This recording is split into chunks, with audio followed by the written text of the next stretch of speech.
Subscribe कीजिए royal teacher को education संबंधी न्यूज़ तुरंत पाने के लिए। ईयर के स्टूडेंट को करेंगे प्रमोट। बोर्ड परीक्षाओं पर आज हो सकता है निर्णय। अब टैक्स के साथ संपत्ति खरीदी जैसे खास लेन देन स्वतः दिखेंगे। आसान होगा रिटर्न भरना, 1 जून से होगा लागू। शिक्षा राज्य मंत्री डोटासरा की अधिकारियों को चेतावनी, जो रिजल्ट नहीं देगा उसे जाना पड़ेगा। नई शिक्षा नीति का मसौदा हुआ तैयार, संसद में की मंजूरी मिलने के बाद होगा लागू। निशंक।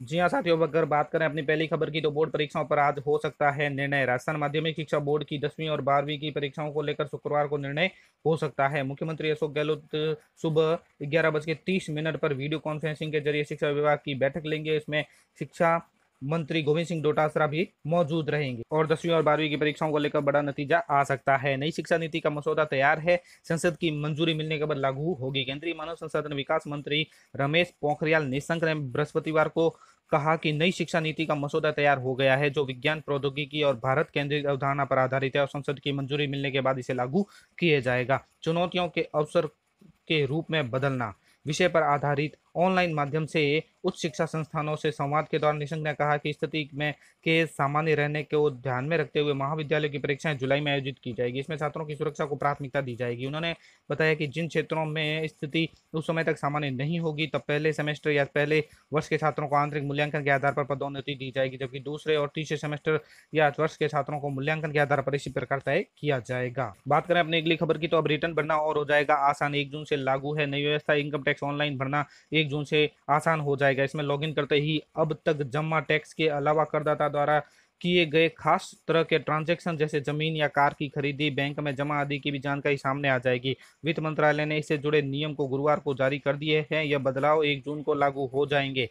इस बदलाव की घोषणा बजट में की गई थी। सीए निखिल तोतुका के मुताबिक अब तक ऑनलाइन टैक्स जमा करने में सिर्फ जमा हुए टैक्स की जानकारी मिलती थी। इन बदलावों से करदाताओं को भरे गए टैक्स व लेन देन दोनों मिल जाएगी। आधार कार्ड धारकों को अब केवाईसी से तुरंत मिलेगा पैन कार्ड। वित्त मंत्री सीतारमण ने गुरुवार को पैन के तत्काल आवंटन की सुविधा शुरू की है। इसमें आधार कार्ड धारकों को केवाईसी के मदद से तुरंत पैन कार्ड जारी होगा। आवेदकों को पैन कार्ड निःशुल्क जारी किया जाएगा। इस सुविधा से पैन कार्ड जारी करने की प्रक्रिया पेपरलेस हो गई है। इसकी घोषणा भी बजट 2020 में की गई थी।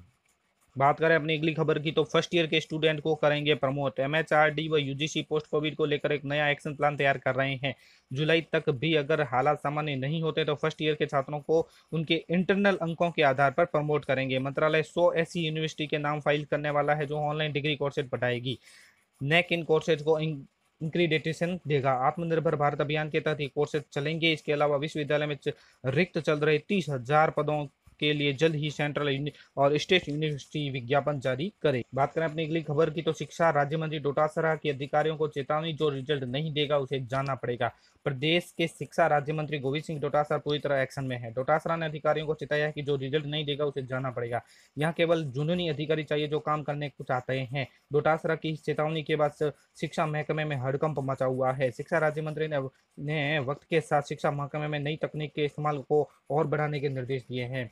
मंत्री ने अधिकारियों की जमकर लगाई क्लास। शिक्षा राज्य मंत्री गोविंद सिंह डोटासरा ने मंगलवार को समग्र शिक्षा अभियान की बैठक में अधिकारियों के जमकर क्लास लगाई। डोटासरा के तेवर देखकर बैठक में सन्नाटा साफ पसरा रहा। टारगेट पूरा नहीं करने पाने के कारण अधिकारियों को बोलती बंद हो गई। मंत्री की डांट फटकार से अधिकारी नजरें झुकाए बैठे रहे। कई अधिकारियों से तो बोलते हुए भी नहीं बना। बैठक में के बाद मंत्री ने ट्वीट कर कहा कि काफी समय से देख रहा हूं कि कुछ अधिकारी केवल समय काटने के लिए विभाग में बैठे हैं। ऐसा नहीं चलेगा। जो रिजल्ट नहीं देगा उसे जाना पड़ेगा। यहाँ केवल जुनूनी अधिकारी चाहिए जो काम करना चाहते हैं। करीब 5 घंटे चली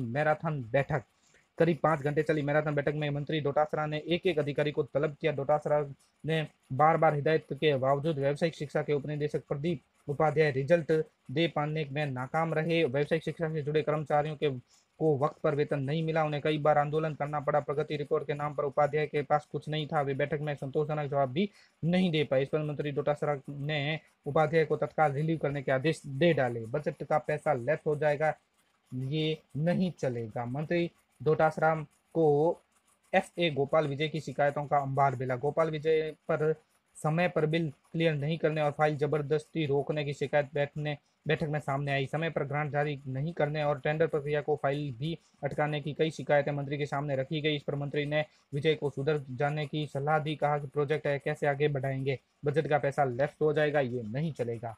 सबको गलतियों से सबक लेने की हिदायत दी। औपचारिक शिक्षा विभाग, शिक्षक प्रशिक्षण विभाग, मॉडल स्कूल, पूर्व प्राथमिक शिक्षा जैसे महत्वपूर्ण विभागों के में मंत्री की लाख कोशिशों के बावजूद अधिकारियों के कान पर जूं तक नहीं रहेंगी। इस पर डोटासरा ने औपचारिक शिक्षा की डीडी शिव प्रकाश को जमकर फटकारा तो उसमें भी कोई जवाब देते नहीं बना। डीडी प्राथमिक योगेंद्र व डीडी टर्निंग राजेश की हालत भी बैठक में खराब रही। उपनिदेशक नसीम खां भी निर्धारित टारगेट को पूरा नहीं कर पाने में नाकाम रही। लिहाजा मंत्री ने सबको गलतियों से सबक लेने की हिदायत दी। तो साथियों, ये थी हमारी आज की न्यूज़। वीडियो अच्छी लगे तो जरूर लाइक, शेयर और सब्सक्राइब कीजिए। पास में आने वाले घंटी के बटन को जरूर दबाएं एजुकेशन संबंधी न्यूज़ तुरंत पाने के लिए।